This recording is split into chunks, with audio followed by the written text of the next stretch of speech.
अच्छा सब में देख सकते। ओके। निक्की घर के बाहर आ गई हो आप। यस। काफी अमेजिंग सा सफर रहा है। Thank you. एक्सपीरियंस कैसा रहा, क्योंकि बिग बॉस हिंदी हो गई है, खतरों का खिलाड़ी भी कर लिया आपने, और मराठी लेने का डिसीजन आपने क्यों लिया था? अच्छा, मेरा जर्नी बहुत ही अच्छा रहा। ऑनेस्टली अगर बताऊँ तो हिंदी से ज़्यादा खूबसूरत अगर मेरा जर्नी था तो ये मराठी बिग बॉस का था। Honestly it was very heart touching for me, क्योंकि मैं खुद ही एक मैं मराठी मुलगी हूँ।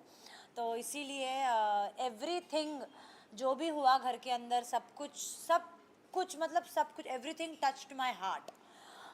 ये डिसीजन मैंने क्यों लिया, गुड क्वेश्चन, बट इसका जवाब यही है कि मेरे जो फैंस हैं उन्होंने मुझे बहुत सपोर्ट किया है, फिर वो मेरा काम हो या बिग बॉस की जर्नी हो।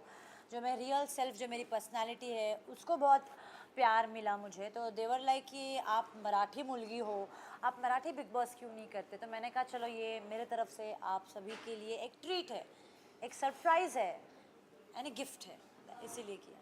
मैं अगर बिग बॉस की बात करें तो हिंदी और मराठी में सबसे टफ क्या था? हिंदी था या मराठी था? वहाँ पे जाने के बाद बहुत चीज़ें चेंज दिखी सी थी। मराठी भी उतना ही टफ था जितना हिंदी था। हिंदी में डर ये था कि घर से बाहर नहीं निकल जाओ क्योंकि कोई जानता नहीं था। मराठी में ऐसा था कि मराठी यू नो ऑडियंस कभी कभी इतना आउटस्पोकन लड़कियों को तुरंत एक्सेप्ट नहीं करेंगे। एक्सेप्ट किया है मुझे, बट मुझे खौफ था कि एक्सेप्ट करेंगी नहीं करेंगी, फिर मैं सोच के बोलूँ क्या, फिर मैं फेक रहूँ क्या। बट पता नहीं भगवान ने मुझे ये दिमाग दिया कि Nikki let's not be fake, तू जैसी है वैसी तू रह। अगर पसंद किया तो तू आगे जाएगी, नहीं पसंद किया तो कोई बुरी बात नहीं, क्योंकि बाहर की ज़िंदगी में भी आपको वैसे ही रहना जैसे आप हो, आपको फेक नहीं करना है। सो या निक्की, हमने देखा जैसे ही आप घर के अंदर गई, बड़े मजेदार से आपने गेम खेला है। और जब हम आपके प्रोमो देख रहे थे तो अरबाज ने आपके लिए किचन में एक हार्ट हार्ट शेप शेप बनाया बनाया, तो था। वो एक्सपीरियंस कैसा रहा? क्योंकि हम प्रोमो देख के एकदम एक्साइटेड हो रहे थे कि अच्छा। एपिसोड में क्या होगा। अरे नहीं, वो लड़का बहुत केयरिंग है, उसने मेरी बहुत केयर करी है घर के अंदर। जो मुझे चाहिए था उसने मुझे वो बना के खिलाया है। उसने फिर वो गेम भी हो, उसने उसकी कैप्टनसी मुझे दी है। फिर बीबी करेंसी दे के उसने मुझे सेव किया है नॉमिनेशन से। उसके बाद एक और बार सबसे पहले उसने मुझे नॉमिनेशन से बचाया है। उसके बाद जब वो एलिमिनेट हुए थे उसने सारे के सारे अपने वो करेंसी मुझे दिए थे। तो उसने सब कुछ किया। कभी कभी तो मुझे ऐसे लगता है कि वो मेरे लिए ही आया था, खुद का गेम तो वो खेला ही नहीं, वो मेरे लिए ही खेल रहा था। तो ऐसे कह सकते हैं कि अरबाज आपके लिए ग्रीन फ्लैग था। ग्रीन फ्लैग था नहीं है, he is a very big green flag for me. तो बट कहीं ना कहीं बाकी लड़कियों का भी कहना है कि अरबाज इज रेड फ्लैग। एक सेकंड। एक सेकेंड ना। हाँ, क्या कह रहे कहीं हो? ना कहीं बाकी लड़कियों का कहना है कि Arbaaz is a red flag, क्योंकि रिसेंटली जब वो स्पीच विला से बाहर आए थे तो उनका नायरा से काफ़ी अच्छा बॉन्ड था। बट नायरा ने जिस तरीके से एलिगेंस लगाए, बट वो कहीं ना कहीं वो इंगेज भी थे, वैसा भी ऑडियंस का कहना था लीजा से। बट अब कहीं ना कहीं वो सब चीज़ें छोड़कर अब आपके साथ दिख रहे हैं, तो कितना क्या उसमें रियल है और क्या फेक, क्योंकि ऑडियंस अभी तक कंफ्यूज है। इसका जवाब मैं एक लाइन में दूंगी डेफिनेटली। कुछ तो लोग कहेंगे, लोगों का काम है कहना। निकी, जैसे कि आपने कहा कि वो आपके लिए गेम खेल रहे थे, आप दोनों ने घर के अंदर एक दूसरे को काफ़ी सपोर्ट किया। Yes yes. लेकिन मैं जब अरबाज का इंटरव्यू कर रही थी तो मैंने उनसे पूछा था कि कुछ लोग ऐसे कह रहे हैं कि आपने निकी को यूज़ किया है, और अरबाज ने ये चीज़ खुद कहा कि मैं घर के बाहर जैसे आया तो कुछ लोग ऐसे भी कह रहे हैं कि निकी ने अरबाज का यूज़ किया है। तो ये क्या है?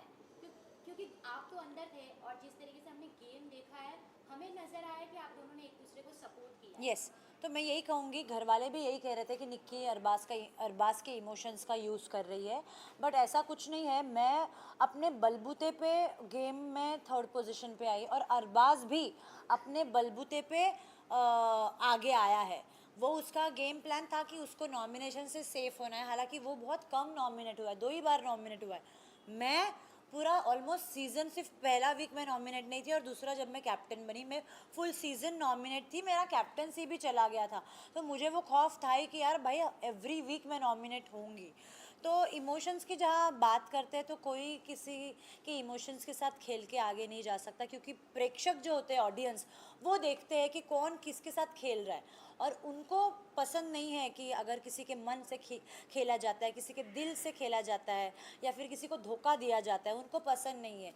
तो वो बराबर टाइम आने पे निकाल देते हैं लोगों को। तो अगर देखा जाए तो अरबाज भी एंड तक ही थे, मैं भी एंड तक ही थी। तो आपकी मॉम जब घर के अंदर हाँ, गई थी, हाँ। तो आधी अधूरी बातें जैसे आपने Yes, सुनी yes. अरबाज के बारे में, तो काफी आपको मतलब दुख हुआ, आपने उनकी चीजें बिग बॉस को सौंप दी। अच्छा। फिर अरबाज जब आए घर के अंदर, आपको गोदी में उठा के अंदर लेके चले गए, तो क्या बातें हुई? क्योंकि बहुत फुसफुसा रहे थे आप दोनों, और तो क्या कहना चाहेंगे? क्योंकि इसमें ये फर्स्ट टाइम ऐसा हुआ है कि big boss Marathi Hindi audience ने भी फॉलो किया। Oh really? या मुझे तो उन्हें समझा दीजिए कि आप लोग मराठी में तो कुछ बात कर रहे थे, क्या बातें हो रही थी आपकी? तो ऑनेस्टली मैंने जब मेरी मम्मी आई थी घर के अंदर, उन्होंने मुझे एक्चुअली, मैंने ऐसे बोला था सबके सामने कि अरबाज मेरा ही है। तो उस पर एक्चुअली मम्मी ने डिसाइड नहीं किया था कि वो मुझे बाहर की बातें बताएंगी। पर जब मम्मी और पापा बैठे थे और सारे सदस्य बैठे थे, मैंने ये कहा था कि अरबाज तो मेरा ही है। तब मम्मी ने कहा, अरे बाप रे, तू ऐसा मत बोल, बाहर ऐसे ऐसे चल रहा है और वो एंगेज्ड है। तब मैं शॉक हो गई, मतलब मेरे पैर के नीचे की ज़मीन हिल गई थी कि व्हाट, एंगेज्ड है? तो फिर बहुत गुस्सा आया था। और मैं एक ऐसी लड़की हूँ, मुझे ना सॉफ्ट टॉयज़ होते हैं ना, सॉफ्ट टॉयज़ से मुझे अटैचमेंट नहीं होता। लेकिन क्या हुआ, उसके पिलो को उसकी खुशबू लगी थी। तो मैंने क्या किया था, पिलोस ऐसे रखे थे, उसके ऊपर चादर रखी थी, एंड मुझे वो लगता था कि उसकी बॉडी तो घर पे नहीं है, बट उसका जो प्रेजेंस है ना, इससे मैं क्रिएट करूँगी। और वो एक आर्टिफिशियल थिंग मैंने सराउंड किया था अपने इर्द गिर्द, कि वो एक एहसास दिलाने के लिए कि अरबाज आज भी मेरे पास है। तो मैंने वो सब उठा के स्टोर रूम में रख दिया। उसकी चप्पल थी मेरे पास, उसका शर्ट था, टी शर्ट था, जो भी था, उसका लॉकेट था एक लायन का। वो सब मैंने डिसाइड किया कि ये सब क्यों कर रही हूँ मैं, जब मतलब आई रियली फेल्ट कि यार एंगेज्ड है, मतलब हमने जो प्लान्स किए हैं बाहर निकल के, हमें क्या साथ में काम करना है, या वट एवर वी प्लान्ड, ये सब मतलब ये सब झूठ था। ये सब डाउट्स आने लगे क्योंकि वो मेरे साथ नहीं था। तो मैंने वो स्टोर रूम में रख दिया। फिर मेरे मन में यही चल रहा था कि हमने जो टाइम स्पेंड किया 2 महीने, वो क्या टाइम पास के लिए था या क्या था, पता नहीं। बट जैसे ही वो आया, और मुझे ये पता था कहीं ना कहीं कि वो आएगा तो एक तो मुझे इग्नोर करेगा या फिर मुझे कन्विंस करेगा। वो जिस तरीके से भाग के आया, हालांकि वो टीवी में पता नहीं कैसे दिखा, बट मैं सामने खड़ी थी, वो जिस तरीके से आया अंदर, मैं शॉक थी। मतलब वो गोली नहीं, कोई शूट करता है तो गोली कैसे आती है बाहर, वो वैसे बाहर अंदर आया घर के, और मुझे उठा के वो लेके गया बेडरूम में। तो और मुझे छोड़ ही नहीं रहा था, 15 मिनट उसने मुझे हॉगी करके रखा। हालांकि वो कट कर दिया, इतना नहीं दिखा सकते। मैं उसे पूछ रही हूँ कि अरबाज हुआ क्या है, बता।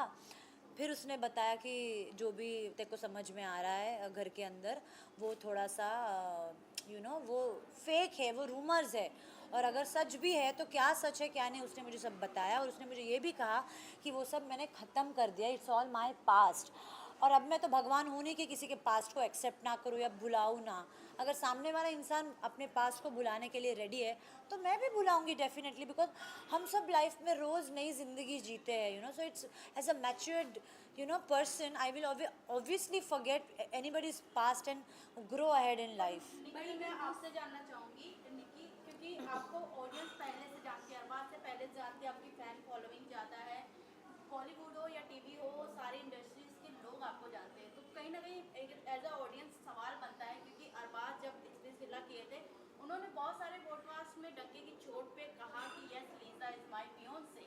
बट अगर वो 2 महीने के बॉन्डिंग के लिए 8-9 महीने सालों का रिलेशन तोड़ सकते हैं, तो क्या आपके लिए लॉयल या ट्रूली लव? मैंने ये कभी कमिट नहीं किया कि मैं उसके साथ किसी रिश्ते में बंधी गई हूँ। मैं जितने भी आप लोगों से बात कर रही हूँ, मैंने यही कहा कि we as a friend, we are for each other. जब भी उसका बुरा वक्त हो, मेरा बुरा वक्त हो, उसका अच्छा वक्त हो, मेरा अच्छा वक्त हो, हम दोनों एक दूसरे के लिए खड़े हैं। ऐसा कंपलसरी नहीं है एक लड़का और लड़की हमेशा एक रिश्ते में, एक आप उसको रिश्ता दे दो। एक खूबसूरत अलग भी रिश्ता हो सकता है, और मुझे लगता है दोस्ती से खूबसूरत ज़्यादा कोई रिश्ता नहीं हो। निकी, अभी फाइनली आप बाहर आ चुकी है, बहुत अमेजिंग, आपके फैंस हो चुके हैं, Thank you. एक्सपेक्टेशंस भी बढ़ गए हैं कि Yes. अब निकी क्या लेके आएगी। तो अपने फैंस को बता दीजिए, लास्ट मैसेज उन्हें दे दीजिए कि निकी अब किस अंदाज में नजर आएगी। अभी आपने तो देख लिया कि मैंने ऑलमोस्ट सारे रियलिटी शोज कर लिए हैं, तो अभी बस थोड़ा सा इंतज़ार कीजिए, बहुत सारे प्रोजेक्ट्स में मैं आपको दिखाई दूंगी। Thank you thank you, thank you, thank you, thank you.